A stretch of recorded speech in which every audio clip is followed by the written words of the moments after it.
սա մեր երկրորդ աշխատաժողովն է, արդեն անցիկոր հակակոռուպցիոն հարթակի, առաջին աշխատաժողովի ժամանակ մենք խոսում էինք ընդհանուր համակարգային կոռուպցիայի բոլոր դրսևորման ձևերի մասին, բայց հաշվի առնելով նախընտրական շրջանը եւ այս նախընտրական փուլում տեղի ունեցող իրադարձությունները,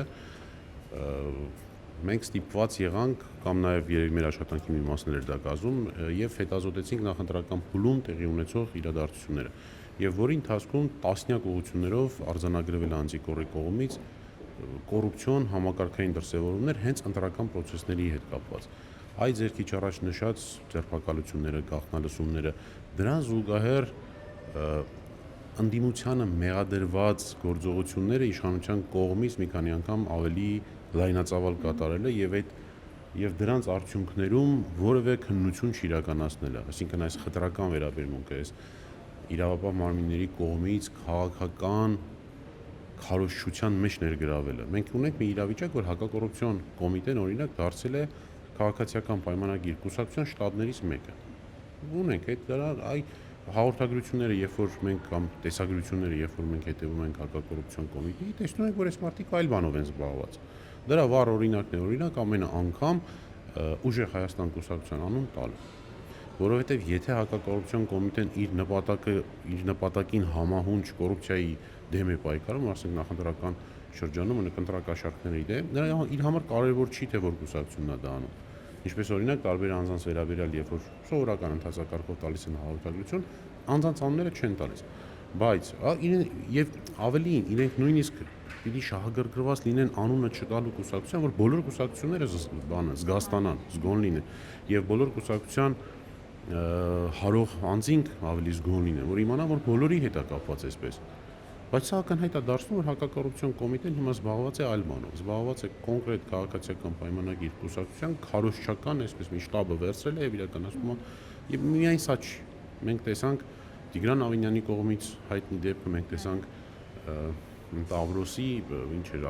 Տավրոս Սափյան, եթե չեմ սխալվում, իր կողմից է որպես քաղաքապետ կատարած գործողությունները մենք տեսնում ենք շատ ավելի լայն գործողություններ,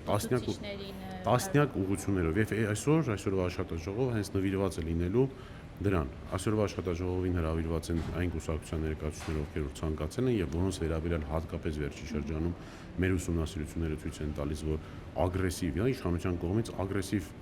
հետապնդման գործողություններ են իրականացվում։ Դրանց շուրջ ենք խոսելու եւ այս ընթացքում արդեն կբացահայտենք բոլոր այն հանգամանքները, որոնք մենք վեր ենք հանել։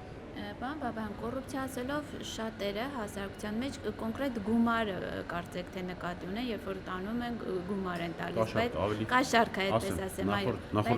Նախորդ աշխատաժողովի ժամանակ դրա մասին էլի լայն խոսել ենք, կոռուպցիան այդ պրիմիտիվ կաշառք տալ կամ կաշառք ստանալը չի։ Կոռուպցիոն երևույթները հատկապես համակարգային, դրանք շատ ավելի խորքային են, շատ ավելի լուրջ են, որոնց դեպքում օրինակ կաշառքը այսպես ասած թեթև կոռուպցիոն դրսևորումն է։ Քաղաքական կոռուպցիայի ականատես ենք լինում, համակարգային կոռուպցիայի մեջ բոլոր ոլորտներում մենք տեսնում ենք կոռուպցիա, դրա մասին խոսել ենք։ Կոռուպցիայի օրինակ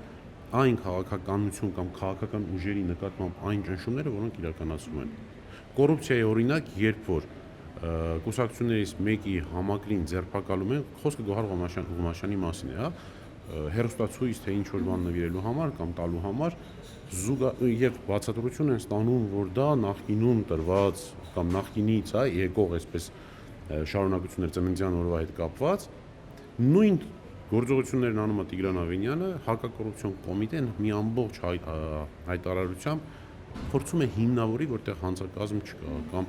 չէ, ներողություն եմ խնդրում, հակակոռուպցիոն կոմիտեն Սափյանի դեպքում էր արել, այնուամենայնիվ իրենք բացատրություն են տալիս, որ գիտեք ինչ, այդ բանը ֆոտոխցիկը մենք շուտ էինք խոստացել, ուղղակի նոր Գոհարն էլ էր նույն բանը ասում։ Բա ինչի Գոհարին ձերբակալեցիք, ինչի Գոհարը մինչև հիմա կալանավոր ներողություն մեղադրյալի կարգավիճակ ունի։ Այս սա է կոռուպցիան։ 2018 թվականի իշխանապողության հիմնական ասելիքներից մեկն էլ կոռուպցիայի դեմ պայքարն էր, այսինքն 2018 թվականի իշխանապողության պատճառներից մեկն էլ կոռուպցիայի դեմ պայքարն էր, կոռուպցիայի գոյության դեմ պայքարն էր։ 2018 թվականից իշխանապողությունից հետո այս իշխանությունը ցույց է տվել, որ բոլոր այն մեղադրանքները, որոնք կային նախկին իշխանությունների նկատմամբ, ես չեմ գնահատում դրանք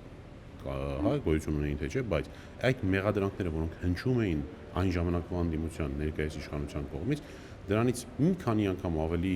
կոռուպցիոն երևույթներ դրսևորումներ եւ կոռուպցիայի մեջ համակարգային կոռուպցիայի մեջ թաթախված է հենց այս իշխանությունը։ Մենք նախորդ աշխատաժողովի ժամանակ բոլոր ուղղություններով տեղական ինքնակառավարումից մինչև բոլոր ուղղություններով արձանագրել են կոռուպցիոն դեպքերը, հանգամանքները։ Հետևաբար 2018 թվականից հետո ոչ միայն կոռուպցիայի դեմ պայքարը չի ուժեղացել կամ ոչ միայն բան չի փոխվել, փոխվել է վատ իմաստով, կոռուպցիան շատ ավելի խորացել է Հայաստանի Հանրապետությունում։